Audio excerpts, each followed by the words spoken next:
All India Muslim Personal Law Board की बुनियाद डाली गई। All India Muslim Personal Law board के कयाम का मकसद यह था कि इस वक्त अजीज में मुसलमान अपने पर्सनल लॉ के साथ, अपने मजहबी कवानीन के साथ पूरे अज़्म और हौसले के साथ जिंदगी गुजारें।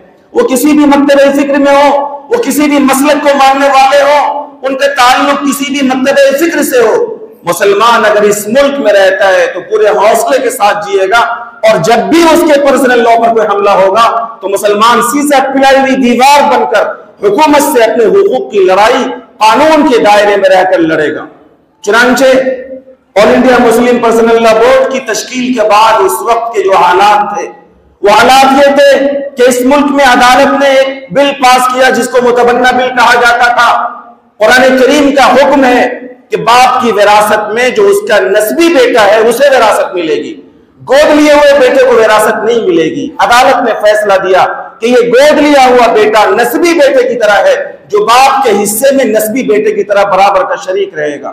चुनांचे उस वक्त जो हमारे अकाबिर थे, पर्सनल लॉ बोर्ड की जिम्मेदारान थे, अमीर शरीयत राबे हजरत मौलाना सईद शाह मिन्नतुल्लाह रहमानी, दारुल उलूम देवबंद के मोहतमिम हकीमुल इस्लाम हजरत कारी मोहम्मद तैयब साहब रहमतुल्लाह अलैह, मदरसे की बोरियों पर पलने और पढ़ने वाले हमारे ये उलुल अज़्म अकाबिर पूरे हौसले के साथ हुकूमत और अदालत के इस फैसले के लिए सामने आए और उन्होंने मजबूती के साथ बताया कि ये कानून और ये फैसला मुसलमानों के पर्सनल लॉ के खिलाफ है, इस्लाम के खिलाफ है, कुरान के खिलाफ है। और ऐसी मजबूत लड़ाई लड़ी गई कि हुकूमत को बात समझ में आई और मुतबन्ना बिल वापस लिया गया। फिर इमरजेंसी के जमाने में हालात ये पेश आए कि जबरी नसबंदी का कानून पेश किया गया कि नसबंदी करनी पड़ेगी, फैमिली प्लानिंग का एक तस्वुर दिया गया। उस वक्त भी all India Muslim Personal Law board ने, हमारी इस तंजीम ने पूरी मजबूती के साथ मुसलमानों की लड़ाई लड़ी। 1978 में एक वाकया हुआ, इलाहाबाद हाई कोर्ट ने एक फैसला दिया किसी जमीन के बारे में कि वो म्यूनिसिपल कॉर्पोरेशन का है। पूरी मजबूती के साथ all India Muslim Personal Law board ने शवाहिद के साथ हाई कोर्ट इलाहाबाद में वो लड़ाई लड़ी, यहां तक कि हाई कोर्ट को फैसला वापस लेना पड़ा। सबूत की बुनियाद पर यह बात साबित हुई कि ये जमीन मस्जिद और कब्रिस्तान की है और वो जमीन मस्जिद और कब्रिस्तान को वापस कर दी गई। 1986 ईस्वी का वो वाकया कौन नहीं जानता, मैंने अपने वालिद साहब रहमतुल्लाह अलैह की जबान से कई बार सुना। 1986 में जब इंदौर के एक खातून ने सुप्रीम कोर्ट में मुतल्लका थी, अपने हक के लिए आवाज उठाया, तो सुप्रीम कोर्ट के अदालत में यह फैसला और मुल्क की सबसे बड़ी अदालत ने यह फैसला दिया कि मुतल्लका औरत को, जिस औरत को तलाक हो चुकी हो, उसे पूरी जिंदगी जिस शख्स ने तलाक दिया है नफका उसे देना पड़ेगा। यह कानून कुरान और शरीयत के खिलाफ है। उस वक्त all India Muslim Personal Law board ने न सिर्फ ये कि लड़ाई लड़ी बल्कि पूरे मुल्क में एहतजाज का एक ऐसा न रुकने वाला और न थमने वाला सिलसिला शुरू हुआ। हमारे इस इलाके में भी वो एहतजाज हुआ। हजरत फरमाते थे कि हमारे इस इलाके में किसी भी घर में कोई मर्द नहीं था और उस एहतजाज में भवरा के लोगों ने उस वक्त के अपने जिम्मेदारों की आवाज मिलाकर हुकूमत को बताया कि ये कानून इस्लामी के खिलाफ है, जिसे मुसलमान किसी कीमत पर तस्लीम नहीं करता। और पर्सनल लॉ बोर्ड के उस मुनज़्ज़म एहतजाज और हिकमत अमली की बुनियाद पर हुकूमत को वो कानून नफ़क़े मुतल्लका का वापिस लेना पड़ा। फिर 2002 के अंदर मुल्क के अंदर वज़ारती ग्रुप के सामने एक रिपोर्ट आई, जिस रिपोर्ट में यह बात कही गई कि इस हिंदुस्तान में जितने भी इदारे चलते हैं, मदरसे चलते हैं, वो सब दहशतगर्दी के अड्डे हैं। जाहिर सी बात है कि इस रिपोर्ट में कोई सच्चाई नहीं थी।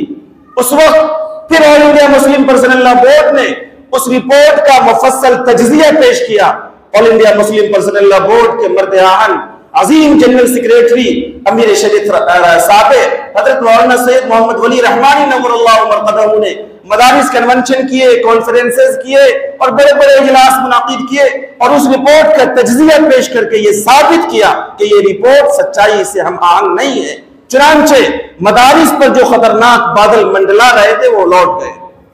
फिर 2010 में RTE राइट टू एजुकेशन का खूबसूरत नारा लगाया गया और इस खूबसूरत नारे के दरपर्दा साजिशी तौर पर मुसलमानों के मदारिस पर और इदारों पर हमले किए गए। फिर से all India Muslim Personal Law board ने तहरीक छेड़ी और उस तहरीक के नतीजे में मदारिस की तालीम को राइट टू एजुकेशन से मुस्तस्ना किया गया और हमारे इदारे महफूज हो सके। बाबरी मस्जिद के मामले में हम लोग शायद नावाकिफ हों, मुस्लिम पर्सनल लॉ बोर्ड ने और दीगर तंजीमों ने मुसलमानों के हक की जो लड़ाई लड़ी है वो तारीख का एक रोशन बाब है और हिंदुस्तान का हर इंसाफ पसंद शहरी इस बात को मानता है कि अगर अदालत का फैसला अदल और इंसाफ के तकाज़ों की बुनियाद पर किया जाता तो वो फैसला मस्जिद के फेवर में दिया जाता। लेकिन जो फैसला हुआ वो बहरहाल अपनी जगह है। उस वक्त अमीर शरीयत साबे और all India Muslim Personal Law board के जनरल सेक्रेटरी हजरत मौलाना मोहम्मद वली रहमानी नवरल्लाहु मरकदहू ने वकला की मीटिंग तलब की और ये फैसला लिया कि हमें सुप्रीम कोर्ट में रिव्यू में जाना है। एक वकील ने कहा कि हजरत अदालत का तेवर आप देख रहे हैं, रिव्यू में जाने से कोई फायदा नहीं हासिल होने वाला। तो उस मर्द आहन ने जो बात कही वो ये दर्शाता है कि हमारे अकाबिर ने हमारे हुकूक की लड़ाई किस दर्जे में लड़ी है। अमीर शरीयत ने कहा था कि वकील साहब, मैं जानता हूं कि रिव्यू में जाने के बाद भी नतीजा क्या आएगा, लेकिन मैं रिव्यू में सिर्फ इसलिए जाना चाहता हूं कि कल अल्लाह की अदालत में यह कह सकूं कि खुदाया तेरी मस्जिद की हिफाजत के लिए अदालत आलिया में वो एक आखिरी कोशिश रिव्यू की जो करनी चाहिए थी वो भी हमने की। ये हमारे अकाबिर की और बुजुर्गों की एक तारीख, इस्लाम, पर्सनल लॉ और इस मुल्क में इज्जत के साथ जिंदगी गुजारने के लिए उन्होंने अपनी आखिरी हद तक